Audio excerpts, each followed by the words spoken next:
അള്ളാഹു നമുക്ക് തന്നതിൽ നിന്ന് നാളെ ആഖിറത്തിന് വേണ്ടി ചെലവഴിക്കുന്നതിന്റെ ശതമാനം എത്രയാണ്? നമ്മുടെ ദുനിയാവിന്റെ സുഖങ്ങൾക്ക് വേണ്ടി നമ്മൾ നീക്കിവെക്കുന്നത് എത്ര? ആഖിറത്തിന്റെ സുഖങ്ങൾക്ക് വേണ്ടി നീക്കിവെക്കുന്നത് എത്ര? അത് നമ്മളൊന്ന് ആലോചിക്കണം. 1,00,000 നമ്മൾ ഈ ഒരു നന്മക്ക് വേണ്ടി കൊടുത്തു എന്ന് വിചാരിക്കുക. എന്നാൽ തന്നെ അള്ളാഹു നമുക്ക് തന്നതിൽ നിന്ന് എത്ര ശതമാനമേ അതുള്ളൂ എന്ന് നമ്മൾ ചിന്തിക്കണം. ഇലാഹായ റബ്ബിന്റെ കോടതിയിൽ ഏത് കാര്യത്തിനും ഒരു ചോദ്യമാണ്. പണത്തിന്റെ കാര്യമൊഴികെ മാലിന്റെ കാര്യത്തിൽ 2 ചോദ്യമാണെന്ന് ഹബീബായ മുഹമ്മദ് മുസ്തഫ സല്ലല്ലാഹു അലൈഹി വസല്ലം അതെവിടെന്ന് കിട്ടി എന്ന് പറയേണ്ടതാണ്. അതെവിടെയാണ് ചെലവഴിച്ചത് അതും പറയേണ്ടതാണ്. നബി ഹുറൈറ റളിയല്ലാഹു അൻഹു ഖാല നബി സല്ലല്ലാഹു അലൈഹി വസല്ലം മഹാനായ അബൂ ഹുറൈറ റളിയല്ലാഹു അൻഹു പറയുകയാണ്, ഹബീബായ നബി തങ്ങൾ പറഞ്ഞത് ഞാൻ കേട്ടതാണ്. നാളെ മഹ്ശറയിൽ നടക്കുന്ന ഒരു ചോദ്യവുമായി ബന്ധപ്പെട്ട വിഷയത്തിൽ മുത്ത് റസൂൽ സല്ലല്ലാഹു അലൈഹി വസല്ലമ തങ്ങൾ പറയുന്നത് ഞാൻ കേട്ടതാണ്. എന്താണ് ഹബീബായ നബി തങ്ങൾ പറഞ്ഞത്? ലാ തസൂലു ഖദമ അബ്ദിൻ ഹത്താ യുസ്അല അൻ 4 കാര്യങ്ങളെ കുറിച്ച് ചോദ്യം ചെയ്യപ്പെടാതെ അതിന് കൃത്യമായ മറുപടി നൽകാതെ ഒരടിമയുടെയും വെച്ച കാൽ അനക്കാൻ അല്ലാഹു അനുവദിക്കുകയില്ലെന്ന് ഹബീബായ മുഹമ്മദ് മുസ്തഫ സല്ലല്ലാഹു അലൈഹി വസല്ലം. നമ്മൾ ഈ ഹദീസ് ഒന്ന് ആലോചിക്കണം. വെച്ച കാല് ഒന്ന് നീക്കി വെക്കാനുള്ള ആഗ്രഹം എത്രയുണ്ടായിരിക്കും? എത്രയാപ്പതിന്റെ ദൈർഘ്യം? മഹ്ശറയുടെ ദൈർഘ്യത്തെ കുറിച്ച് 50,000 കൊല്ലമെന്നാണ് ഒരായത്തിൽ അള്ളാഹു നമ്മളോട് പറഞ്ഞിട്ടുള്ളത്. 5 കൊല്ലല്ല, 50 കൊല്ലല്ല, 500 കൊല്ലമല്ല, 5000 കൊല്ലമല്ല, 50,000 കൊല്ലം. സഅല സായിലും ബിഅദാബിൻ വാഖിഅ ലിൽകാഫിരീന ലൈസ ലഹു ദാഫിഅ മിനല്ലാഹി ദിൽ മആരിജ് തഅറുജുൽ മലായികതു വറൂഹു ഇലൈഹി في يوم كان مقداره 50,000 سنة. സഹോദര സഹോദരി ശ്രദ്ധിക്കണം. ഞാനും നിങ്ങളും നിൽക്കേണ്ട മഹ്ശറയെ കുറിച്ച് ഇലാഹായ റബ്ബവന്റെ വിശുദ്ധ ഖുർആനിൽ പറഞ്ഞത് ഫീ യൗമിൻ കാന മിഖ്ദാറുഹു 50,000 സന. 50,000 കൊല്ലമെന്നാണ് മഹ്ശറയുടെ ദൈർഘ്യത്തെ കുറിച്ച് അല്ലാഹു വിശുദ്ധ ഖുർആനിൽ പറഞ്ഞിട്ടുള്ളത്. ആ മഹ്ശറയിലെ വെച്ച കാല് ഒന്ന് അങ്ങോട്ട് നീക്കിക്കണമെങ്കിൽ, ഒന്ന് ഇങ്ങോട്ട് നീക്കിക്കണമെങ്കിൽ നമ്മളോട് ചോദ്യം ചെയ്യപ്പെടും. 4 കാര്യങ്ങളെ കുറിച്ച് ചോദ്യം ചെയ്യപ്പെടും. സഹാബികൾ വേപതു പൂണ്ടു. അവര് ചോദിക്കുന്നുണ്ട്, നബിയേ ഏതാണ് 4 കാര്യം നബിയേ? ഹബീബായ നബി തങ്ങൾ പറഞ്ഞു കൊടുക്കുന്നത് ഇങ്ങനെയാണ്. 1 അൻ ഉംരിഹി ഫീമാ അഫ്നാ. അല്ലാഹു തന്ന ആയുസ് എന്തിനാ ചെലവഴിച്ചത്? നമുക്ക് തന്ന സമയം എന്തിനു ചെലവഴിച്ചു എന്നതാണ് ഒരു ചോദ്യം. ഇന്നത്തെ ഈ ഒരു ദിവസത്തെ കുറിച്ച് നിങ്ങൾ ചിന്തിക്കേ. ഇന്നത്തെ ഈ ഒരു ദിവസം അള്ളാഹുവിനെ ഓർത്ത് ആഖിറത്തിന് വേണ്ടി, ആഖിറത്തിൽ ഉപകരിക്കും വിധം, ഖബറിൽ റാഹത്ത് കിട്ടുന്ന വിധത്തിൽ നമ്മുടെ സമയത്തിൽ എത്ര സമയം നീക്കി വെക്കാൻ നമുക്ക് സാധിച്ചു? ഇങ്ങനെ ഓരോ ദിവസങ്ങളും അതാണ് നമ്മുടെ ജീവിതം. ജീവിതം എന്നത് സമയമാണ്. സമയം അമൂല്യമാണ്.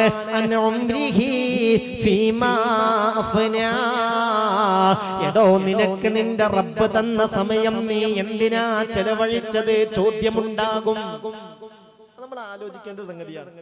ഓരോ ദിവസവും എത്ര സമയം, എത്ര മണിക്കൂർ ആഖിറത്തിലെ ജീവിതത്തിന്റെ സന്തോഷത്തിന് വേണ്ടി ചെലവഴിക്കുന്നുണ്ട്, എത്ര മണിക്കൂർ, എത്ര സമയം ദുനിയാവിലെ ജീവിതത്തിന്റെ സന്തോഷത്തിന് വേണ്ടി, സൗകര്യങ്ങൾക്ക് വേണ്ടി നീക്കി വെക്കുന്നുണ്ട്. ആലോചിക്കണം. പലപ്പോഴും നമ്മൾ പറയല്ലോ, സമയം പോണില്ലല്ലോ, നേരം പോണില്ല. എന്നിട്ട് ടൈം പാസിന് വേണ്ടിയിട്ട് ഓരോ കളികളിൽ ഏർപ്പെടുക, ടൈം പാസിന് വേണ്ടി ഓരോ കാര്യങ്ങളിൽ ഏർപ്പെടുക. നമ്മൾ ആലോചിക്കണം, ഒരു മനുഷ്യൻ ഈ ദുനിയാവിൽ നിന്ന് ഏറ്റവും അവസാനം ഏറ്റവും കൂടുതൽ ആഗ്രഹിക്കുന്നത് ഒരൽപ്പം സമയത്തിന് വേണ്ടിയായിരിക്കുമെന്ന് അല്ലാഹുവിന്റെ ഖുർആൻ സാക്ഷ്യപ്പെടുത്തിയതാണ്. അല്ലാഹു സമയം അവന്റെ പൊരുത്തത്തിൽ ചെലവഴിക്കാൻ തൗഫീക്ക് നൽകട്ടെ. സഹോദര സഹോദരി, ചിന്തിക്കണം. വളർന്നു വരുന്ന തലമുറ ഗൗരവമായി ആലോചിക്കണം. സമയത്തെക്കുറിച്ച്, അതിന്റെ മൂല്യത്തെക്കുറിച്ച് യാതൊരു ബോധവുമില്ലാത്ത തലമുറയാണ് പൊതുവെ വളർന്നു വരുന്നത്. നാളെ അവസാനം റൂഹ് തൊണ്ടക്കുഴിയിലെത്തുമ്പോ ഇലാഹായ റബ്ബിനോട് വിളിച്ച് പറയുന്നതല്ലാ റബ്ബി ലൗലാ അഖർതനീ ഇലാ അജലിൻ കുറെ സമയമൊന്നും വേണ്ട, ഒരു കുറഞ്ഞ സമയം കൂടി പടച്ചോനെ ഒന്ന് പിന്തിച്ചു തരുമോ? തന്നാൽ ഇതുവരെ ഞാൻ പിശുക്ക് കാണിച്ചതുപോലെ ഞാൻ പിശുക്ക് കാണിക്കൂല. നീ എനിക്ക് തന്ന ഈ സമ്പത്ത് ഇത്രയും കാലം കൂടുതൽ ദുനിയാവിന് വേണ്ടിയാ ചെലവഴിച്ചതെങ്കിൽ ഇനി ആഖിറത്തിന് വേണ്ടി ഞാൻ കൊടുത്തോളാം റബ്ബേ. സദഖ നൽകാൻ ഞാൻ തയ്യാറാണ്. വഅകും മിനസ് സ്വാലിഹീൻ, ഞാൻ സ്വാലിഹീങ്ങളിൽ പെട്ടുകൊള്ളാം. എന്റെ കൂട്ടുകാരെ ഞാൻ സ്വാലിഹീങ്ങളാക്കാം റബ്ബേ. ജല്ല ജലാലായ റബ്ബിനോട് ഏറ്റവും അവസാനം തേടുന്നതൊരൽപ്പം സമയത്തിന് വേണ്ടി. അതുകൊണ്ട് ഒന്നാമത്തെ ചോദ്യം നാളെ മഹ്ശറയിൽ അൻ ഉംരിഹി ഫീമാ അഫ്നാ, അല്ലാഹു തന്ന സമയം ഞാനും നിങ്ങളും എന്തിന് ചെലവഴിച്ചു എന്ന് ചിന്തിക്കണം. ഇപ്പൊ നമ്മളെ കഴിഞ്ഞു പോയ കാലഘട്ടത്തെ കുറിച്ച് നമുക്കൊന്ന് ആലോചിച്ച് നോക്കുക. 30 വയസ്സായി, 35 വയസ്സായി, 40 വയസ്സായി, 45 വയസ്സായി, 50 വയസ്സായി. ഈ കഴിഞ്ഞു പോയ ആയുസ്സിനെ കുറിച്ച് നമ്മൾ ഒരു ആലോചന നടത്തുമ്പോ, പടച്ചോനെ, അതിൽ ഞാൻ എൻ്റെ ആഖിറത്തിന് വേണ്ടി ചെലവഴിച്ചത് എത്ര, ഞാൻ എന്റെ ദുനിയാവിന് വേണ്ടി ചെലവഴിച്ചതെത്ര? ഒരു കാര്യം ഉറപ്പിച്ചോളൂ, ആഖിറത്തിന് വേണ്ടി ചെലവഴിക്കുന്നതിനേക്കാൾ കൂടുതൽ സമയം ദുനിയാവിന് വേണ്ടിയാണ് നമ്മൾ ചെലവഴിച്ചതെങ്കിൽ പിന്നെ നമ്മൾ ദുനിയാവിന്റെ അഹ്ലുകാരായി മാറും. അല്ലാഹു നമ്മളെ കാത്തുരക്ഷിക്കട്ടെ. അത് നമ്മളെ സംസാരങ്ങളും അങ്ങനെയാണ്.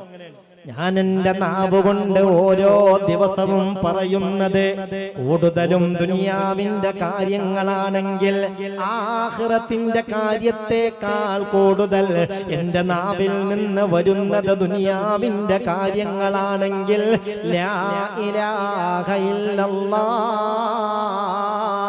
ഇത് പറഞ്ഞു മരിക്കാൻ എങ്ങനെയാണ് എനിക്ക് കഴിയുക എന്ന് ചിന്തിക്കണം. അങ്ങനെ നമ്മുടെ ചിന്തകൾ, നമ്മുടെ ആലോചനകൾ, നമ്മുടെ ആസൂത്രണങ്ങൾ നിങ്ങൾ ആലോചിക്കുക. കൂടുതലും ദുനിയാവിന്റെ കാര്യത്തിലാണോ ആഖിറത്തിന്റെ കാര്യത്തിലാണോ? ഒരു കാര്യം ഉറപ്പാണ്, ഈ ദുനിയാവിൽ നമ്മൾ ചെലവഴിക്കുന്നതിനേക്കാൾ എത്രയോ കൂടുതൽ ദുനിയാവിന് വേണ്ടി നമ്മൾ ചെലവഴിക്കും. ദുനിയാവിൽ നമ്മൾ കഴിച്ചു കൂട്ടുന്നതിനേക്കാൾ എത്രയോ കൂടുതൽ നമ്മൾ കഴിച്ചു കൂട്ടേണ്ടത് ഖബറിലാവുമല്ലോ. എന്നിട്ട് നമ്മുടെ ചിന്തകൾ, നമ്മുടെ ആലോചനകൾ, നമ്മുടെ ആസൂത്രണങ്ങൾ, നമ്മളുടെ ഓടിപ്പാച്ചിലുകൾ കൂടുതലാവട്ടെ ആഖിറത്തിന്റെ കാര്യത്തെക്കാൾ, ഖബറിന്റെ കാര്യത്തെക്കാൾ, ദുനിയാവിന്റെ കാര്യത്തിലും. അപ്പോൾ നമ്മൾ ഭയപ്പെടേണ്ടതുണ്ട്. അല്ലാഹുവേ, ദുനിയാവും ആഖിറവും ഞങ്ങൾക്ക് റാഹത്താക്കി തരണേ റബ്ബേ. അതുകൊണ്ട് എന്റെ സഹോദര സഹോദരി, 4 കാര്യങ്ങളിൽ ഒന്ന് ഇതു തന്നെയാണ്.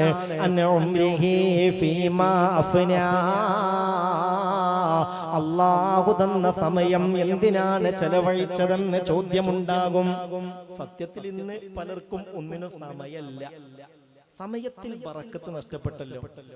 പലർക്കും ഒന്നിനും സമയമല്ല. ചിലർക്ക് സമയം പോകുന്നില്ല എന്നുള്ള പ്രശ്നമാണെങ്കിൽ പലർക്കും സമയമല്ല എന്നുള്ള പ്രശ്നമാണ്. സത്യത്തിൽ നമ്മൾ ആലോചിച്ചാൽ പഴയ കാലത്തെ അപേക്ഷിച്ച് ഇന്ന് സമയം എത്രയോ കൂടുതൽ നമുക്ക് കിട്ടല്ലേ വേണ്ടത്. അതെന്തേ കാര്യം? ഇന്നിപ്പോ എല്ലാത്തിനും മെഷീനല്ലേ, എല്ലാത്തിനും മെഷീനാണ്. ഇനിയിപ്പോ AI യുഗത്തിലേക്കാണ് നമ്മൾ കടന്നു പോകുന്നത്. അങ്ങനെ വന്നാൽ പിന്നെ ഒരു പണിയും മനുഷ്യൻ ചെയ്യേണ്ടി വരില്ല. എല്ലാം ചെയ്യാൻ ഇവിടെ റോബോട്ടുകളും മറ്റ് യന്ത്രങ്ങളും ഉണ്ടായിരിക്കും. മനുഷ്യന് പണി ഉണ്ടാവില്ല. A to Z എല്ലാ കാര്യങ്ങളും ചെയ്യാൻ ഇനി ഇവിടെ മെഷീനായിരിക്കും. ഇപ്പൊ തന്നെ നമ്മളെ വീട്ടിൽ പഴയ കാലത്ത് ഒരു വെള്ളം വീട്ടിലേക്ക് എത്തിക്കണമെങ്കിൽ തൊട്ടടുത്തൊരു പക്ഷെ കിണറുണ്ടാവില്ല. അതിന് തൊട്ടിയും കയറും എടുത്തിട്ട് കുറെ ദൂരത്തേക്ക് പോകണം. വെള്ളം മുക്കി കൊണ്ടുവന്ന് ആ വീട്ടിലെ പാത്രങ്ങളിലൊക്കെ വെള്ളം നിറക്കുമ്പോഴത്തേക്ക് അതിനു വേണ്ടി ചിലപ്പോൾ അരമണിക്കൂർ അല്ലെ 1 മണിക്കൂർ സമയമൊക്കെ ചെലവഴിക്കേണ്ടി വരും. പക്ഷെ ഇന്ന് ഒരു മോട്ടറിന്റെ സ്വിച്ചിടേണ്ട പണിയല്ലുള്ളൂ. അങ്ങനെ ഓരോന്നും നമ്മൾ പരിശോധിച്ചാൽ എല്ലാത്തിനും മെഷീനുകളായി. പക്ഷേ സമയല്ല. ഒന്ന് അയൽവാസികളെ വീട്ടിൽ പോയിരുന്ന് സന്തോഷത്തിന്റെ വർത്തമാനങ്ങൾ പറയാൻ സമയല്ല. കുടുംബങ്ങളെ വീട്ടിൽ പോയി സംസാരിക്കാനും സന്തോഷങ്ങൾ പങ്കിടാനും സമയല്ല. ഒന്നിനും സമയല്ല. സമയത്തിന്റെ ബറക്കത്ത് തന്നെ ഉയർത്തപ്പെട്ടു പോയി. ആഖിറുസ്സമാന്റെ അലാമത്ത് വിശദീകരിക്കവേ ഹബീബായ നബി തങ്ങൾ പറഞ്ഞതാണല്ലോ, വമിൻ അലാമാത്തിസ്സാ ഇഖ്തിറാബുസ്സമാൻ. ഖിയാമത്ത് അടയാളങ്ങളിൽ പെട്ടതാണ് സമയം വളരെ അടുത്തു വരും. സമയത്തിൽ നിന്ന് ബറക്കത്ത് ഉയർത്തപ്പെടും. ഏതായാലും ഈ സമയത്ത് ഞാൻ എന്റെ പ്രിയപ്പെട്ട മുഅ്മിനീങ്ങളോട് ഓർമ്മപ്പെടുത്തുകയാണ്.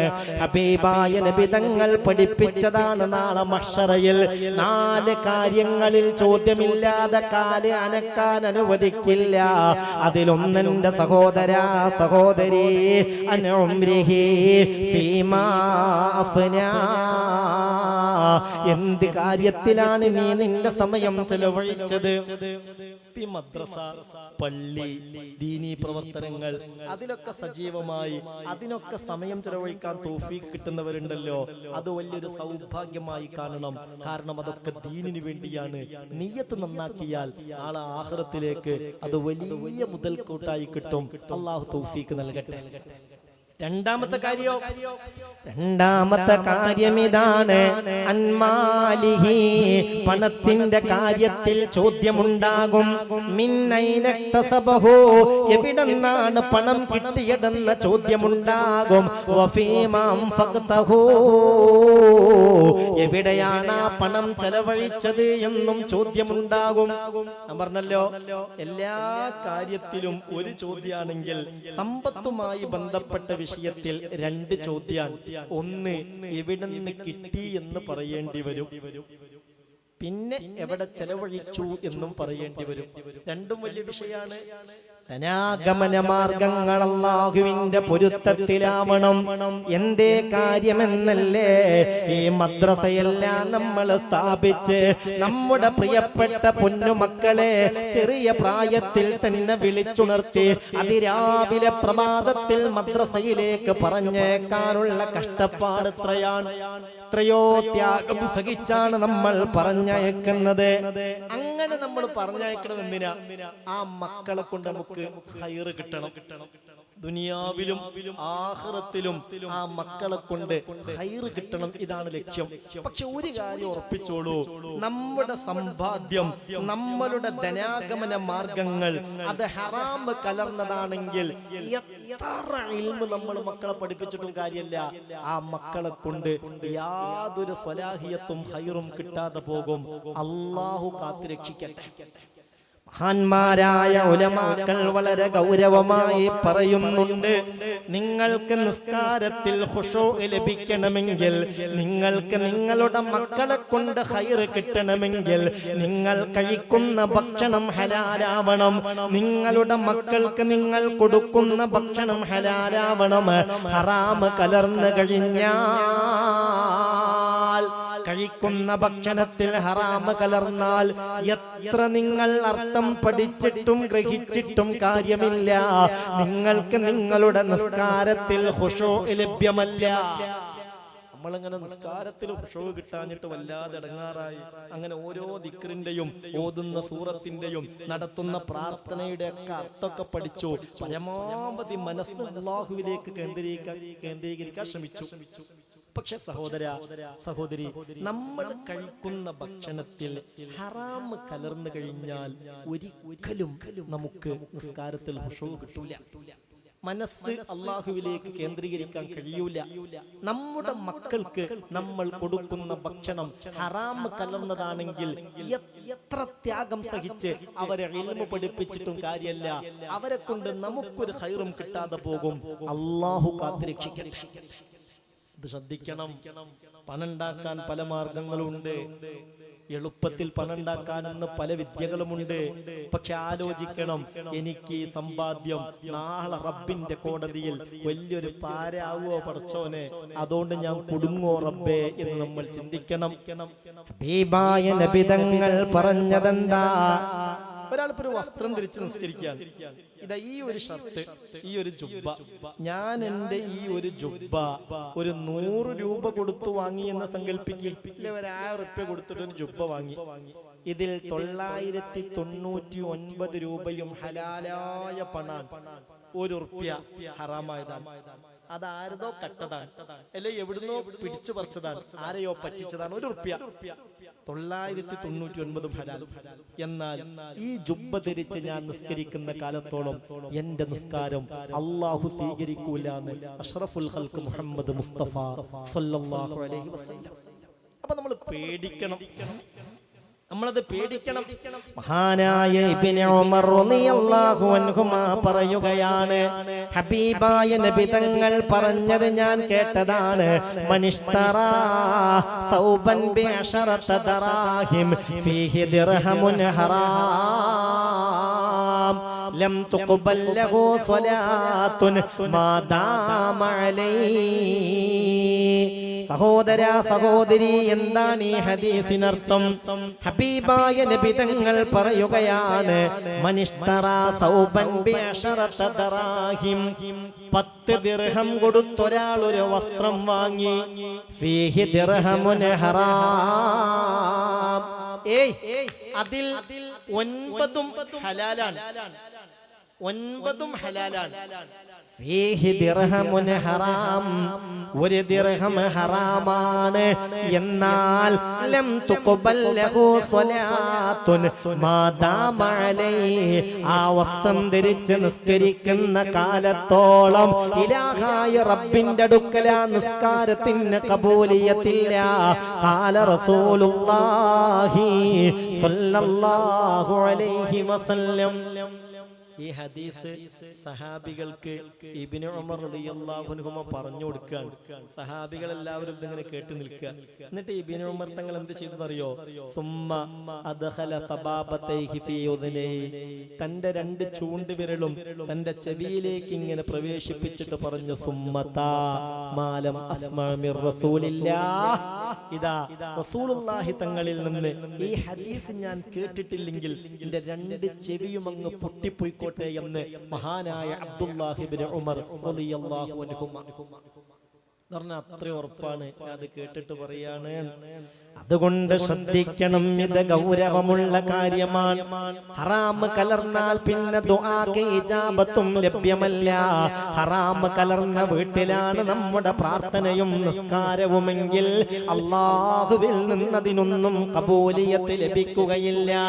പലിശയുടെ ഗൗരവമൊക്കെ പറ്റേ കുറഞ്ഞു പോയ ഒരു കാലഘട്ടത്തിലാ നമ്മൾ ജീവിക്കുന്നത്. പറഞ്ഞില്ലേ, ഈ ലോകം ഇങ്ങനെ അവസാനിച്ചു വരുമ്പോ ശരിക്കും ഒരു മുഅ്മിനായ മനുഷ്യൻ അവന്റെ അവസ്ഥ ഒരു ജയിലിൽ അടക്കപ്പെട്ട ഒരു ജയിൽ പുള്ളിയെ പോലെയായിരിക്കും. അദ്ദുനിയാ സിജ്നുൽ മുഅ്മിൻ, ഈ ദുനിയാവ് മുഅ്മിനായ മനുഷ്യന് ശരിക്കും ഒരു ജയില് പോലെ ഫീൽ ചെയ്യും. അതിനു മാത്രം നിയന്ത്രണങ്ങൾ, അവന്റെ സൗകര്യങ്ങൾക്ക് അവൻ വിചാരിച്ച കാര്യങ്ങളൊന്നും നടക്കൂല. അങ്ങനെയൊക്കെ ഇപ്പൊ ജീവിക്കാൻ പറ്റുമോന്ന് തോന്നും. സ്വർഗം കിട്ടണമെങ്കിൽ അങ്ങനെയൊക്കെ ജീവിക്കേണ്ടി വരും. അള്ളാഹുവേ, പലിശ കലരുന്നതിനെ തൊട്ട് അള്ളാഹു നമ്മളെ കാത്തുരക്ഷിക്കട്ടെ. ഇനി മനുഷ്യനല്ലേ വല്ല പ്രയാസത്തിലും പെട്ട് റബ്ബേ, അങ്ങനെയൊക്കെ പെട്ടുപോയവരാരെങ്കിലും ഈ കൂട്ടത്തിലുണ്ടെങ്കിൽ എത്രയും പെട്ടെന്ന് രക്ഷപ്പെടുത്തണേ റബ്ബേ. ഖൈറിന്റെ മാർഗങ്ങൾ തുറക്കണമേ റബ്ബേ. ഉമ്മിനെ ഇത് ശ്രദ്ധിക്കണം.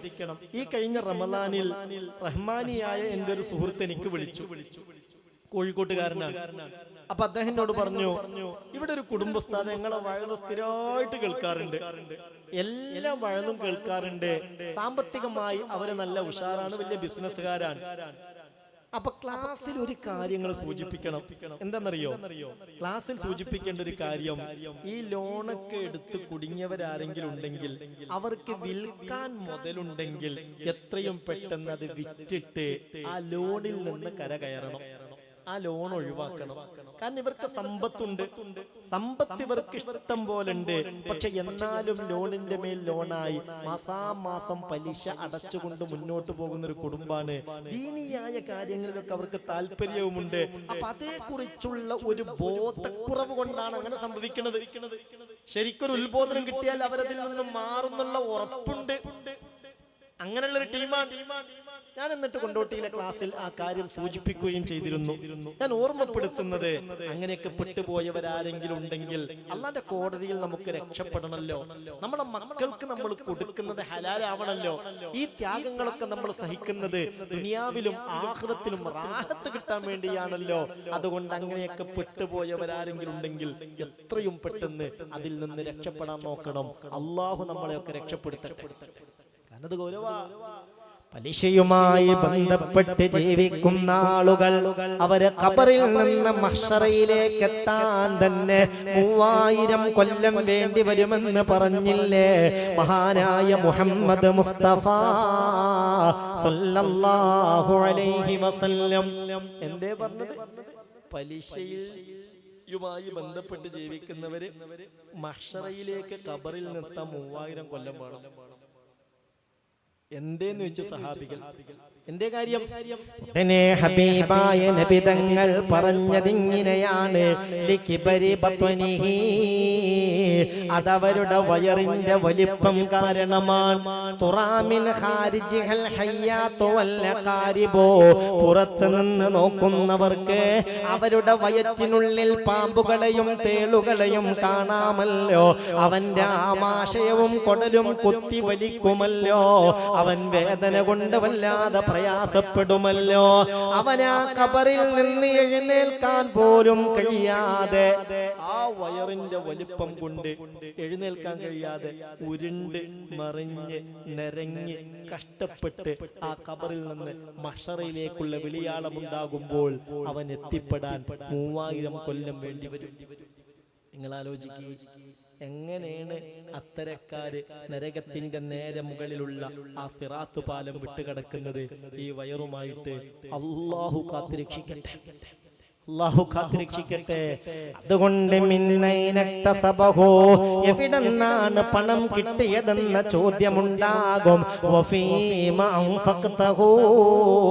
അല്ലാഹു തന്ന പണമല്ലയോ ഇത്, എവിടെയാണ് ചെലവഴിച്ചത് എന്നും ചോദ്യമുണ്ടാകും.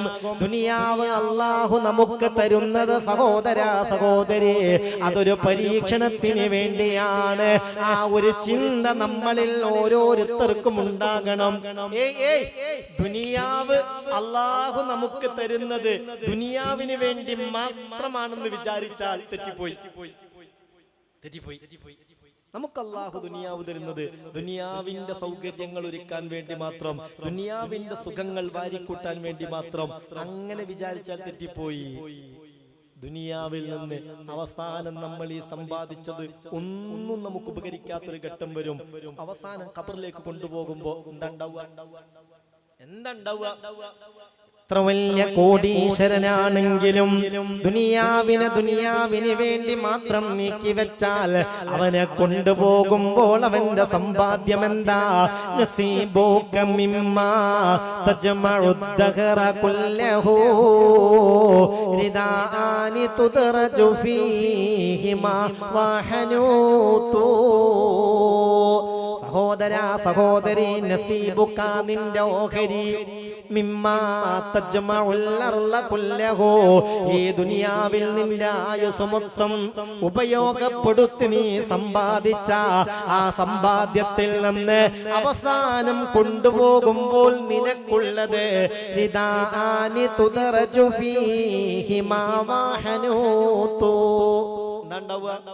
രണ്ടോ മൂന്നോ കണ്ടും തുണി ഉണ്ടാവും. ഇച്ചിരി പരുത്തി ഉണ്ടാവും, അതെല്ലാവർക്കും ഉണ്ടാവും, അതേ എല്ലാവർക്കും ഉണ്ടാകൂ.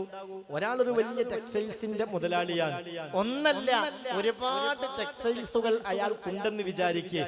എന്നാ ഒരു 10 തുണിയിൽ അയാള് പുതിയാന്ന് പറയോ? നമുക്ക് അയാളെ ഒരു 10 തുണിയിൽ പുതിയ എന്ന് പറയോ? പറയൂല. അതുകൊണ്ട് ദുനിയാവിന് വേണ്ടി മാത്രം നീക്കി വെക്കുന്നവർ ചിന്തിക്കണം. നസീബുക മിമ്മാ തജ്മഉ ദഹറ കുല്ലഹു ലിദാനി തുദറജു ഫീഹി മാ വഹനൂതു. 1 2 3 കണ്ടം തുണിയാണ്, ഒരൽപ്പം പരുത്തിയാണ്, അതാവട്ടെ നിനക്ക് കണക്കാക്കപ്പെട്ടത്. ഒരു പക്ഷേ അതെല്ലാം തുന്നിക്കഴിഞ്ഞ് നെയ്ത്ത് കഴിഞ്ഞ് അടുത്തുള്ള ടെക്സ്റ്റൈൽസിൽ എത്തിയിരിക്കാം. ഇല്ലാന്ന് ആർക്കും പറയാൻ കഴിയും? എനിക്ക് വേണ്ടി കണക്കാക്കപ്പെട്ട കഫംപുട, അതിന്റെ എല്ലാ പണിയും കഴിഞ്ഞ് ഒരു പക്ഷേ കമ്പളക്കാട് അല്ലെങ്കിൽ എവിടെയാണോ അള്ളാഹു കണക്കാക്കിയത് അവിടെയുള്ള ടെക്സ്റ്റൈൽസിൽ എത്തിയിരിക്കാം. ഇല്ലാന്ന് പറയാൻ കഴിയോ? എന്റെ മൂക്കിൽ വെക്കാൻ വിധിക്കപ്പെട്ട പരുത്തിയുണ്ടല്ലോ, അതിന്റെ പണി കഴിഞ്ഞ് ഒരു പക്ഷേ അടുത്തെത്തിയിരിക്കാം. അതുകൊണ്ട് വമൽ മാലു വല്ലഖിലൂന ഇല്ലാ വദാഇഉ വകുല്ലു വദീഇല്ല മഹാലാ തസായിലു. എപ്പോഴും ഓർക്കുന്നത് നല്ലതാണ്, ബുദ്ധിയുള്ളവൻ ഇത് ചിന്തിക്കേണ്ടതാണ്. വമൽ മാലു വല്ലഖിലൂന ഇല്ലാ വദാഇഉ വകുല്ലു വദീഇല്ല മഹാലാ തസായിലു. ഈ സമ്പത്തും സമ്പാദ്യവുമൊക്കെ സന്താനങ്ങളുമൊക്കെ അള്ളാഹു തൽക്കാലം നമ്മളെ ഏൽപ്പിച്ചൊരു സൂക്ഷിപ്പ് സ്വത്താണ്. അത് താൽക്കാലികമാണ്, അത് തിരിച്ചെടുക്കാനുള്ളതാണ്. നിങ്ങൾ ആലോചിക്കേ, ഒരു 100 കൊല്ലം മുമ്പ് ഈ പ്രദേശത്ത്, ഈ പരിസരത്ത്, നമ്മുടെ ഈ ജില്ലയിൽ താമസിച്ചിരുന്നവർ അവരൊക്കെ ഇന്ന് എവിടെ? പോട്ടെ, 76 കൊല്ലം മുമ്പ്, 76 കൊല്ലായി ഈ മദ്രസക്ക് ഇവിടെ ആരംഭം കുറിച്ചിട്ട് 2 സെന്റ് സ്ഥലം നൽകിയ ഒരു സഹോദരനെ കുറിച്ച് പറഞ്ഞു. 3/4 സെന്റ് അതിലേക്ക് നൽകിയ മറ്റൊരു സഹോദരനെ കുറിച്ച് ഇവിടെ പറഞ്ഞല്ലോ. അവരുൾപ്പെടെ അന്നിവിടെ ഉണ്ടായിരുന്നവർ എല്ലാം ഇന്ന് എവിടെ? അന്നിതിനു വേണ്ടി ഒരു പക്ഷേ വഴല് പറഞ്ഞിരിക്കാം. ആ വഴല് പറഞ്ഞവരിന്നെവിടെ? ആ വഴല് കേട്ടവരിന്നെവിടെ? സഹോദരാ, സഹോദരി, ഇനി ഒരു 100 കൊല്ലം കഴിഞ്ഞാൽ ഇതുപോലെ ഇതിന്റെ ഒരു വാർഷികം ഇവിടെ നടക്കുമെന്ന് സങ്കൽപ്പിക്കേ. അന്ന് ഇവിടെ നമ്മളിൽ ആരായിരിക്കും ബാക്കിയുണ്ടാവുക?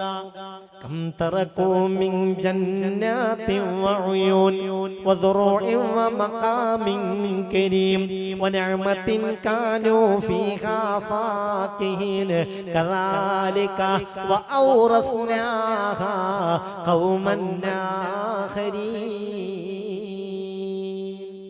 എത്രയെത്ര തോട്ടങ്ങളും അരുവികളുമാണ് അവർ ഉപേക്ഷിച്ചിട്ട് പോയത്. എന്തെല്ലാം സുഖ സൗകര്യങ്ങൾ, കൃഷിയിടങ്ങൾ അവർ ഒഴിവാക്കിയിട്ട് പോയി. അങ്ങനെ തന്നെയാണ് അള്ളാന്റെ തീരുമാനം. കദാലിക വഔറസ്നാഹാ ഖൗമൻ ആഖരീൻ. ഇനിതൊക്കെ നിങ്ങൾ ഇനി ഉപയോഗിക്കുന്നത് നിങ്ങൾക്കുള്ളതാണെന്ന് വിചാരിക്കേണ്ട. ഒരു പക്ഷേ ഇന്ന് നമ്മൾ ഇത് ഉപയോഗിക്കുന്നുവെങ്കിൽ നാളെ ഈ സമയമാകുമ്പോഴത്തേക്ക് ഇതിന്റെ അവകാശം മാറിയിരിക്കാം. ഇല്ലാന്ന് പറയാൻ പറ്റുമോ? നമ്മുടെ പേരിലുള്ള ഈ വീടിന്റെയും സ്ഥലത്തിന്റെയും അവകാശി നാളെ ഈ സമയമാകുമ്പോഴത്തേക്ക് ഒരുപക്ഷെ മാറിയിരിക്കാം. അല്ല, അടുത്ത മണിക്കൂറിൽ തന്നെ മാറാലോ? ഇല്ല എന്നാർക്ക് പറയാൻ കഴിയും? നാളെ ഇതാ 10:30 മണിയാകുമ്പോഴത്തേക്ക് ഒരുപക്ഷെ നമ്മളെ മയ്യത്ത് കുളിപ്പിക്കലും കഴിഞ്ഞു, കഫൻ ചെയ്യലും കഴിഞ്ഞു, നിസ്കാരവും കഴിഞ്ഞു. ഇതിന്റെ അടിയിൽ കൊണ്ടുപോയി വെച്ച് ഒരുപക്ഷെ ചോദ്യം നടക്കായിരിക്കും. എടോ റബ്ബുക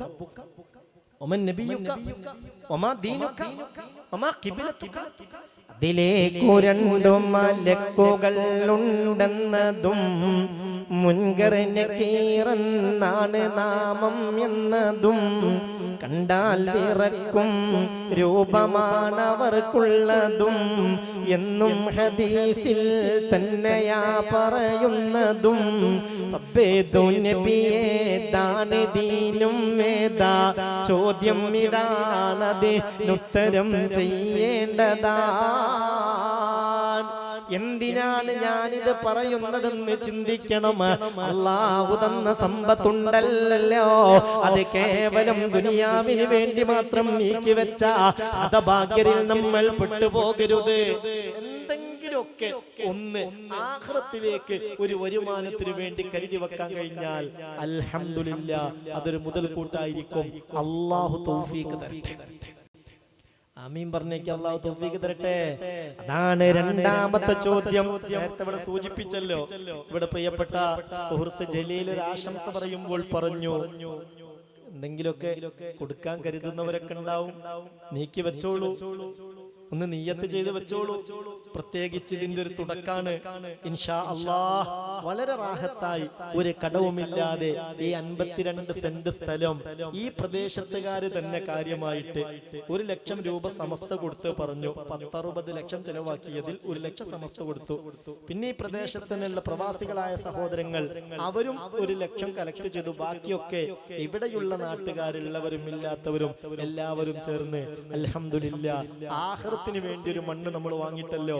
ഈ മണ്ണ് ദുനിയാവിൽ ഇതിന്റെ ഖൈറ് നമുക്ക് കിട്ടും, തർക്കൊന്നുമില്ല. എന്നാൽ അതിനേക്കാൾ ആഖിറത്തിന് വേണ്ടിയുള്ള മണ്ണാണിത്. അല്ലാഹു കബൂലാക്കി തരട്ടെ, അല്ലാഹു സ്വീകരിക്കട്ടെ, അല്ലാഹു ബറക്കത്ത് ചൊരിയട്ടെ.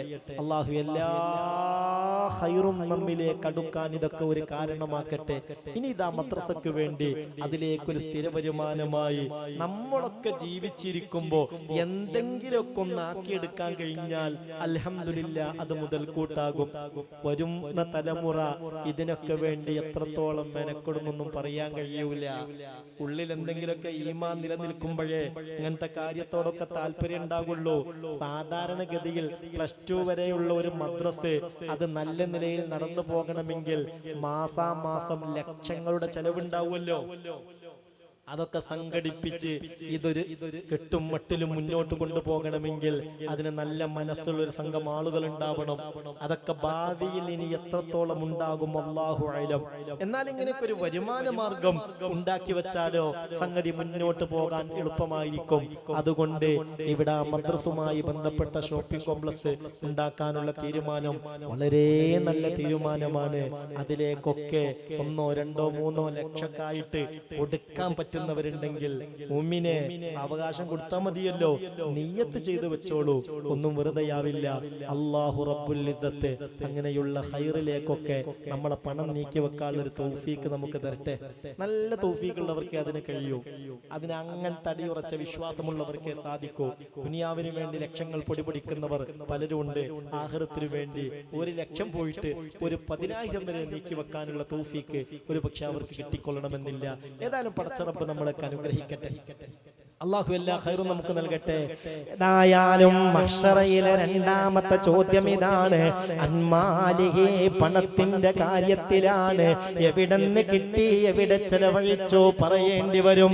മൂന്നാമത്തേതോ അൻ ഇൽമിഹി മാദാ അമില ബിഹി, അല്ലാഹു തന്ന ഇൽമ് എന്തിനാണ്, ഇൽമ് എന്താണ്, ഇൽമ് കൊണ്ട് നീ അമൽ ചെയ്തത്.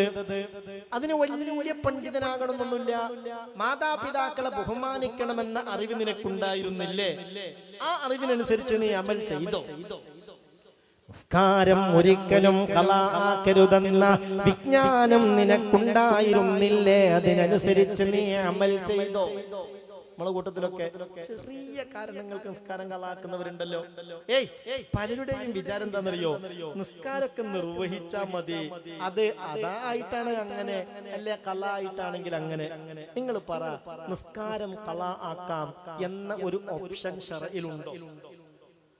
അങ്ങനെ ഒരു ഓപ്ഷൻ ഉണ്ടോ? നിസ്കരിച്ചാൽ മതി, അത് അതാ ആയിട്ടാണെങ്കിലും കുഴപ്പമില്ല, ഖളാ ആയിട്ടാണെങ്കിലും കുഴപ്പമില്ല. അങ്ങനെ ഒരു ഓപ്ഷൻ ശറയിൽ അനുവദിക്കപ്പെട്ടിട്ടുണ്ടോ?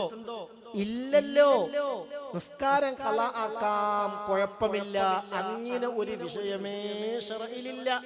ഇന്നസ്സലാത്ത കാനത് അലൽ മുഅ്മിനീന കിതാബം മൗഖൂതാ. നിസ്കാരം എന്നത് സമയം നിർണയിക്കപ്പെട്ട ഫർളാണ്. അത് ഒരു കാരണവശാലും ആ സമയം വിട്ട് പിന്തിച്ചുകൂടാ. ജോലിയുടെ പേരിൽ, കല്യാണത്തിന്റെ പേരിൽ, വിട്ടുകൂടലിന്റെ പേരിൽ, മറ്റെന്തെങ്കിലും പൊതുയോഗങ്ങളുടെ പേരിൽ, ജോലിയുടെ പേരിലൊക്കെ നിസ്കാരം അത് വൈകുന്നേരം നിസ്കരിച്ചാൽ മതിയല്ലോ. ദുഹ്ർ അസ്റിന്റെ കൂടെ, മഗ്രിബ് ഇശാഇന്റെ കൂടെ നിസ്കരിച്ചാൽ മതിയല്ലോ. അങ്ങനല്ല, അങ്ങനെ ഒരു ഓപ്ഷനേ ഇല്ല. പിന്നെയോ ഖളാ ആയി പോയാൽ ഖളാ വിട്ടണം. അത് കാരണത്തോടു കൂടെ ഖളാ ആയതാണെങ്കിൽ ആശ്വാസം പോലെ ഖളാ വിട്ടിയാൽ മതി. കാരണം കൂടാതെ ഖളാ ആയതാണെങ്കിലോ പരമാവധി നേരത്തെ ആ ഖളാ വിട്ടാനുള്ള ശ്രമം നടത്തണം. അതാണ് ശറഈന്റെ നിയമം. അപ്പൊ പറ്റ ഉറങ്ങിപ്പോയി, ഒരു വലിയ യാത്രയൊക്കെ കഴിഞ്ഞു, കുറെ ഉറക്കൊഴിവാക്കിയിരുന്നു, അങ്ങനെ ക്ഷീണിച്ചു കിടന്നിട്ട് ഉറങ്ങിപ്പോയി. ഉറങ്ങിയതൊരു 11 മണിക്കാണ്. രാവിലെ 11 മണിക്ക് കിടന്നു, ആണ്ട് ഉറങ്ങി, ആരും വിളിച്ചില്ല, അലാറും വെച്ചില്ല. 4-5 മണിക്കാണ് എഴുന്നേൽക്കുന്നത്. ദുഹ്ർ മൊത്തം ഉറങ്ങിപ്പോയി. തെറ്റുണ്ടോ? തെറ്റില്ല. ഈ നിസ്കാരം ഖളായില്ലേ? ഖളായി. എങ്ങനെ ഖളായത്? കാരണത്തോടു കൂടെ ഉറക്കം കാരണാണ്. എന്നാൽ സാവകാശം പോലെ ഖളാ വിട്ടിയാൽ മതി, തെറ്റില്ല. അല്ലെ പറ്റ മറന്നുപോയി, ഇയാൾ എന്നും അവ്വലുൽ വഖ്തിൽ നിസ്കരിക്കുന്ന ആളാണ്, പക്ഷെ ഒരു ദിവസം എന്തോ അവ്വലുൽ വഖ്തിൽ നിസ്കരിക്കാൻ പറ്റിയില്ല. അങ്ങനെ നിസ്കരിച്ചു എന്നാ വിചാരിച്ചത്. അസ്റാങ്ക കൊടുത്ത് കഴിഞ്ഞപ്പോഴാണ്, നല്ല പടച്ചോനെ, ഞാൻ ഇപ്പൊ ളുഹർ നിസ്കരിച്ചിട്ടില്ലല്ലോ, അല്ലാഹുവേ, മറന്നുപോയതാണ്. കുഴപ്പമില്ല, സാവകാശത്തിൽ ഖളാ വിട്ടിയാൽ മതി. എന്നാൽ കാരണമില്ലാതെ മനഃപൂർവ്വം ഖളാ ആക്കിയതാ. നിസ്കരിക്കാലോ എന്ന് വിചാരിച്ച് അങ്ങനെ വന്നിരുന്നു. പിന്നെണ്ട് അസ്റാൻ കൊടുക്കുന്നത്. എന്നാൽ പ്രിയപ്പെട്ട സഹോദര, ആ അസ്ർ നിസ്കരിക്കുന്നതിന് മുമ്പ് ളുഹർ നിസ്കരിക്കൽ നിർബന്ധമാണ്. അല്ലെ കുറ്റം കിട്ടും. പള്ളിയിൽ ചെന്ന് നോക്കുമ്പോ അവിടെ അസ്റിന്റെ ജമാഅത്ത് നടക്കുന്നുണ്ട്. ആ ജമാഅത്തിൽ നിനക്ക് കൂടെ വിരോധമൊന്നുമില്ല. പക്ഷെ അസ്ർ എന്ന ഫർദ് നിസ്കാരം 4 റക്അത്ത് അല്ലാഹു തആലക്ക് വേണ്ടി ഇമാമോട് കൂടെ ഞാൻ നിസ്കരിക്കുന്നു എന്നല്ല നീ നിയ്യത്ത് ചെയ്യേണ്ടത്. നിന്റെ ളുഹർ കാരണം കൂടാതെ ഖളാ ആയാൽ ആ ജമാഅത്തിൽ നിനക്ക് കൂടാം. പക്ഷെ നീ നിയ്യത്ത് ചെയ്യേണ്ടത് ളുഹർ എന്ന ഫർദ് ഖളാ ആയത് 4 റക്അത്ത് അല്ലാഹു തആലക്ക് വേണ്ടി ഇമാമോട് കൂടെ ഞാൻ നിസ്കരിക്കുന്നു എന്നിട്ട് ശേഷമേ നീ അസ്ർ നിസ്കരിക്കാവൂ. കാരണം കൂടാതെ ഖളാ ആയാൽ എങ്ങനെയാണ് ചെയ്യേണ്ടത്? ഇതാണ് ശറഈന്റെ നിയമം. അപ്പോൾ നിസ്കാരം ഖളാ ആക്കരുതെന്ന ജ്ഞാനമുണ്ടെങ്കിൽ അതിനനുസരിച്ച് നീ അമൽ ചെയ്തിരുന്നോ? അയൽവാസികളോടുള്ള ബന്ധം എങ്ങനെയാവണമെന്ന് നിനക്കറിയാമായിരുന്നില്ലേ? ആ ബന്ധം നീ പൂർത്തീകരിച്ചോ? ബാധ്യതകൾ പൂർത്തീകരിച്ചോ? ഇൽമിനനുസരിച്ച് എന്താണ് അമൽ ചെയ്തത്? പിന്നെ അറിയാതെ പറ്റിപ്പോയതാ പടച്ചോനെ എന്ന് പറഞ്ഞ അങ്ങനെ രക്ഷപ്പെടാനൊന്നും നമുക്ക് പറ്റൂല. ചിലപ്പോ നമ്മൾ പറയാറുണ്ടല്ലോ, അറിയാതെ പറ്റിപ്പോയതല്ലേ. അല്ലാഹുവേ, അറിയാതെ പറ്റിപ്പോയതാണ് എന്ന് പറഞ്ഞ് രക്ഷപ്പെടണമെങ്കിൽ അവിടെ ഒരു കണ്ടീഷൻ ഉണ്ട്, ഒരു നിബന്ധനയുണ്ട്. എന്താണ് ആ നിബന്ധന? മഹാന്മാരായ ഫുഖഹാക്കൾ വിശദീകരിക്കുന്നുണ്ട്. ഒരു തെറ്റ് നമ്മളിൽ നിന്ന് സംഭവിച്ചു, അതറിയാതെ പറ്റിയതാണ് റബ്ബേ എന്ന് പറഞ്ഞ് അള്ളാന്റെ കോടതിയിൽ നമുക്കതൊരു കാരണമായി പറയണമെങ്കിൽ എന്താ നിബന്ധന എന്നറിയോ? നിസ്കാരം കസ്റും ജംഉമാക്കാൻ അനുവദിക്കപ്പെടുന്ന യാത്രാ ദൂര പരിധിയുണ്ടല്ലോ, ആ പരിധിക്കുള്ളിൽ ഈ വിഷയം ചോദിച്ച് പഠിക്കാൻ പറ്റിയ അറിവുള്ള ഒരു പണ്ഡിതൻ, ഒരു ആലിം ഇല്ലാതിരിക്കണം. എന്നാൽ അള്ളാനോട് പറയാ, പടച്ചോനെ അറിയാതെ പറ്റിപ്പോയതാണ്. ഇന്നിപ്പോ അങ്ങനെ ഉണ്ടോ? ഇന്നിപ്പോ ആലിമീങ്ങൾക്ക് വല്ല കുറവുണ്ടോ? ഇവരുള്ളവർക്ക് കുറവുണ്ടോ? അതുകൊണ്ട് ആ കാര്യത്തിൽ ചോദ്യമുണ്ടാകും. നാലാമതായി ഹബീബായ നബി തങ്ങൾ പറയുന്നത്,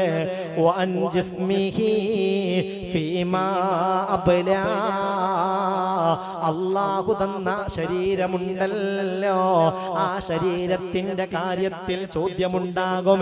എന്തിനാണ് നീ നിന്റെ ശരീരത്തെ ഉപയോഗപ്പെടുത്തിയത്? നിന്റെ ശരീരം കൊണ്ട് നീ എന്താണ് ചെയ്തിട്ടുള്ളത്? അല്ലാഹു തന്ന ആരോഗ്യം നീ എന്തിനു വേണ്ടി ചെലവഴിച്ചു? ചോദ്യമുണ്ടാകും.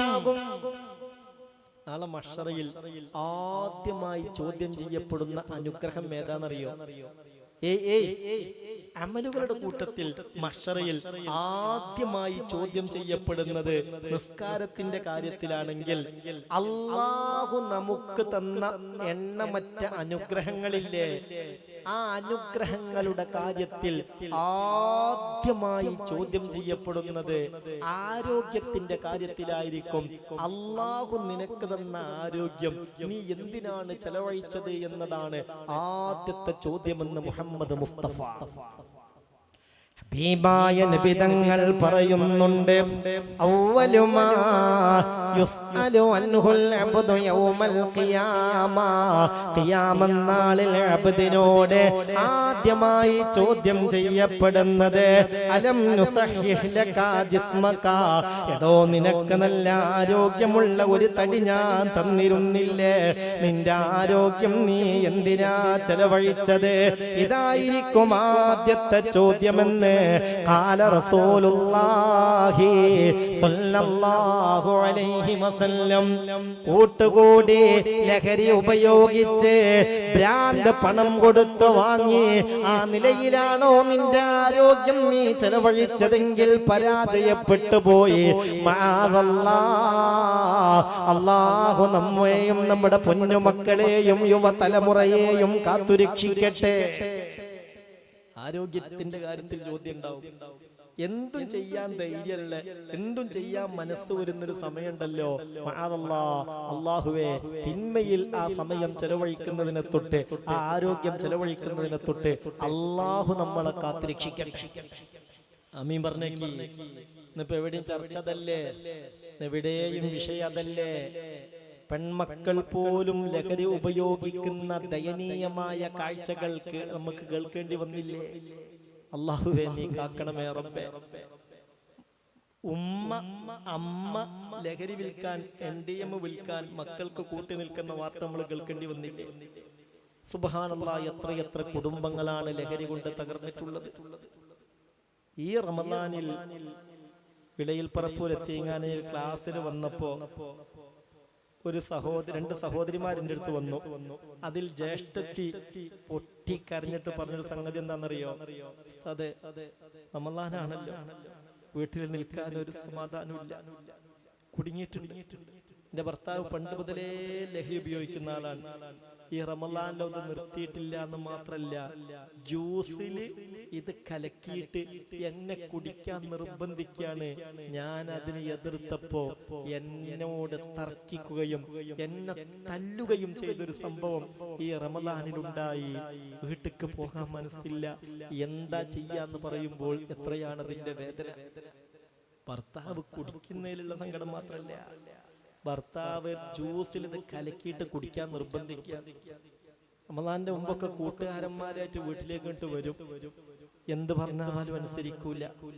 എനിക്ക് പോകാനൊരിടല്ല, അല്ലെങ്കിൽ ഒന്നോട്ടെറിഞ്ഞു പോകുമായിരുന്നു. ജീവിതം മടുത്തിട്ടുണ്ട്. അല്ലാഹുവേ, എത്ര വലിയൊരു പരീക്ഷണാണ്. ഇങ്ങനെ തകർന്ന് തരിപ്പണമാകുന്ന കുടുംബങ്ങൾ എത്രയാണ്. റഹ്മാനായ റബ്ബ് നമ്മുടെ മക്കളെയും ഭർത്താക്കന്മാരെയും കുടുംബത്തെയും ഒക്കെ തിന്മയെ തൊട്ട് കാത്തുരക്ഷിക്കട്ടെ. നമ്മൾ ലഹരിയായിട്ട് ഉപയോഗിച്ചു കഴിഞ്ഞാൽ ശ്രദ്ധിക്കണം, നമ്മുടെ മക്കളെയൊക്കെ നല്ലപോലെ നിയന്ത്രിക്കണം. എന്റെ മോന വഴിക്ക് പോകില്ല, എന്റെ മോള വഴിക്ക് പോകില്ല എന്നുള്ള ചിന്തക്ക് പകരം ഇന്നത്തെ സാഹചര്യം അങ്ങനെ ആയതുകൊണ്ട് എന്റെ മോനും എന്റെ മോളൊക്കെ ആ വഴിക്ക് പോകാനുള്ള സാധ്യത ഏറെയാണ്. എപ്പോഴും ആ ഒരു ശ്രദ്ധയിൽ തന്നെയാണ് നമ്മൾ മക്കളെ ശ്രദ്ധിക്കേണ്ടത്. അല്ലെങ്കിൽ പ്രശ്നമാണ്, അല്ലെങ്കിൽ വലിയ നാശത്തിലേക്ക് കാര്യങ്ങൾ ചെന്നെത്തും. അല്ലാഹു തആല കാത്തുരക്ഷിക്കട്ടെ. ബിസ്മില്ലാഹിർ റഹ്മാനിർ റഹീം. ഇൻഷാ അല്ലാഹ് ബക്കറ്റ് കളക്ഷനൊക്കെ നടക്കും. ഇങ്ങനെ വിപുലമായൊരു പരിപാടി സംഘടിപ്പിക്കണമെങ്കിൽ തന്നെ ലക്ഷങ്ങളുടെ ചെലവ് ഇതിന് വരുമല്ലോ, നിങ്ങൾക്കറിയാലോ. അപ്പോ എല്ലാവരും ഉള്ളതിനനുസരിച്ചൊക്കെ നന്നായി സഹകരിക്കണം. നമ്മുടെ സംഘാടകർക്ക് ഇതൊന്നും ഒരിക്കലും ഒരു ബാധ്യതയായി മാറരുത്.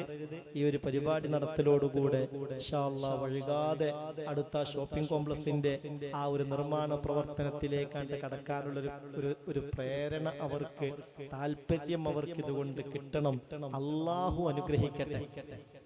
രാമ്യം പറഞ്ഞേക്ക് അല്ലാഹു അനുഗ്രഹിക്കട്ടെ. ഞാൻ ദീർഘിപ്പിക്കുന്നില്ല. മജ്ലിസുന്നൂർ ഒന്ന് എളുപ്പത്തിൽ ചൊല്ലി ദുആ ചെയ്യണം. നേരത്തെ അറിയിച്ചതാണല്ലോ, മജ്ലിസുന്നൂറും പ്രാർത്ഥനയും ഉണ്ടാകുമെന്ന് നമ്മൾ അറിയിച്ചതാണല്ലോ. അതുകൊണ്ട് വല്ലാതെ ദീർഘിപ്പിക്കുന്നില്ല. ഞാൻ പറഞ്ഞു വരുന്ന കാര്യം, സമൂഹത്തിൽ നിന്ന് ലഹരി വല്ലാതെ വ്യാപിച്ചിരിക്കുന്നു. അതിന്റെ വലിയൊരു കാരണം കൂട്ടുകെട്ട് നിയന്ത്രിച്ചേ പറ്റൂ. അനിൽ മറയിലാ തസ്അൽ വസല്ലം കരീനിഹി വകുല്ലു കരീനിൻ ബിൽ മുഖാറനി യഖ്തദീ. ഒരാളെ കുറിച്ച് നിനക്ക് കൃത്യമായി അറിയണമെങ്കിൽ നീ അവന്റെ കൂട്ടുകാരനെ കുറിച്ച് ചോദിച്ചാൽ മതി. ഓരോരുത്തരും കൂട്ടുകാരന്റെ സ്വഭാവവും സംസ്കാരവും എന്താണോ അതിനനുസരിച്ചായിരിക്കുമെന്ന് മഹാനായ മുത്ത് മുഹമ്മദ് മുസ്തഫ സ്വല്ലല്ലാഹു അലൈഹി വസല്ലമ തങ്ങൾ പഠിപ്പിച്ചതാണ്.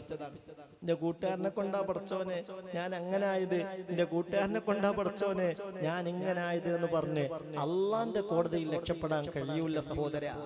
അള്ളാന്റെ കോടതിയിൽ രക്ഷപ്പെടാൻ കഴിയൂലല്ലോ സഹോദരി. ഖുർആൻ ആ കാര്യം തീർത്ത് നമ്മളോട് പറഞ്ഞിട്ടുണ്ട്. കൂട്ടുകാരെ കൊണ്ട് പിഴച്ചു പോയ ആളുകൾ നാളെ റബ്ബിന്റെ കോടതിയിൽ നരകത്തിന്റെ മുന്നിൽ വെച്ച് രണ്ട് കൈകൾക്കും കടിക്കും.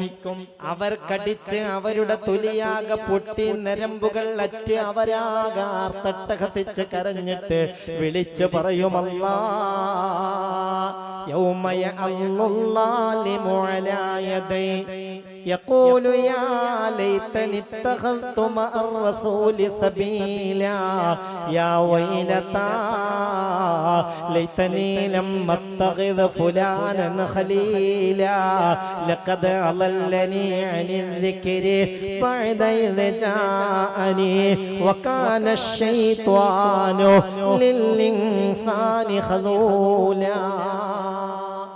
ഖുർആൻ പറയുന്നുണ്ട്, ഞാനൊന്നിപ്പോ വിശദീകരിക്കണില്ല. നരകത്തിന്റെ മുന്നിൽ വെച്ച് രണ്ട് കയ്യും കടിക്കും. ഫസ്രിങ്ങൾ പറയാണ് കടിച്ചിട്ട് തൊലി പൊട്ടും, നരമ്പറ്റു പോകും. പക്ഷേ അവർ വേദന അറിയൂല. അവര് വീണ്ടും വീണ്ടും പൊട്ടിക്കരഞ്ഞ് രണ്ട് കൈക്കും കടിക്കും. യൗമ യഅല്ലുല്ലാലിമു അലാ യദൈഹി, രണ്ട് കൈക്കും ഇങ്ങനെ അക്രമി മാറി മാറി കടിക്കും. എന്നിട്ടും വിളിച്ചു പറയുന്നത് അറിയോ? എന്താണ് ഈ വേദന അറിയാത്തതെന്നറിയോ? ഇതിനേക്കാൾ വലിയ വേദന മനസ്സിലാണ്. മനസ്സിന്റെ വേദന കൊണ്ട് ഈ വേദന അവരറിയൂല. എന്താ മനസ്സിന്റെ വേദന? പടച്ചോനെ, ആ കൂട്ടുകാരന്റെ കൂടെ കൂടിയത് കൊണ്ടല്ലേ ഞാൻ ഈ നാശത്തിലെത്തിപ്പെട്ടത്. എനിക്കെന്റെ പ്രവാചകന്റെ അനുയായികൾ നേരായ വഴി പറഞ്ഞു തന്നിരുന്നല്ലോ. പക്ഷേ ലഖദ അളല്ലനി അനി الذിക്രി ബഅദ ഇദ് ജാഅനി വകാന അശ്ശൈത്വാനു ലിൽഇൻസാനി ഖദൂലാ. ഈ കൂട്ടുകാരൻ എന്റെ ശൈത്താനായി വന്നിട്ട് ആ നേരായ മാർഗത്തിൽ നിന്ന് എന്നെ തെറ്റിച്ച് കളഞ്ഞതാണല്ലോ പടച്ചോനെ എന്ന് മഹ്ശറയിൽ വെച്ച് നരകത്തിന്റെ മുന്നിൽ വെച്ച് കൈക്ക് കടിച്ചു വിളിച്ചു പറയേണ്ടി വരും. അതുകൊണ്ട് കൂട്ടുകാരന്മാരെ സുഖിപ്പിക്കാനും അവരെ തൃപ്തിപ്പെടുത്താനും അവര് പറയുന്നതനുസരിച്ച് നീങ്ങിയാൽ നാളെ മഹ്ശറയിൽ ഏറ്റവും വലിയ ഖേദമായിരിക്കും. കൂട്ടുകാരനെ കൊണ്ട് പിഴച്ച ഉബയ്യ് ഇബ്നു ഖലഫിന്റെ വിഷയത്തിലാണ് ഈ ആയത്തിറങ്ങിയത്. ഉഖബത്ത് ഇബ്നു അബീ മുഅയ്ത് എന്ന കൂട്ടുകാരൻ ഉബയ്യ് ഇബ്നു ഖലഫ് ഷഹാദത്ത് കലിമ ചൊല്ലി ഇസ്ലാമിലേക്ക് കടന്നു വന്ന് റസൂലുള്ളാഹിന്റെ മുന്നിലിരുന്ന് ദീന് കേട്ടുകൊണ്ടിരിക്കവേ ആ ഉഖബത്ത് ഇബ്നു അബീ മുഅയ്ത് എന്ന കൂട്ടുകാരൻ വന്ന് പഴപ്പിച്ചതാണ് സംഭവം. അതിൽ റസൂലുള്ളാഹിക്ക് ഭയങ്കര വിഷമായി. അപ്പോഴാണ് ഈ ആയത്തിറങ്ങുന്നത്, കൂട്ടുകാരെ കൊണ്ട് പിഴച്ച ഓരോരുത്തരും രണ്ട് കൈക്കും കടിച്ചു തുപ്പും. അതുകൊണ്ട് ഇന്നത്തെ ഒരു കാലഘട്ടത്തിൽ ആ കൂട്ടുകെട്ട് ആരുടെ കൂടെയാണെന്ന് വളരെ ഗൗരവമായി ശ്രദ്ധിക്കണം.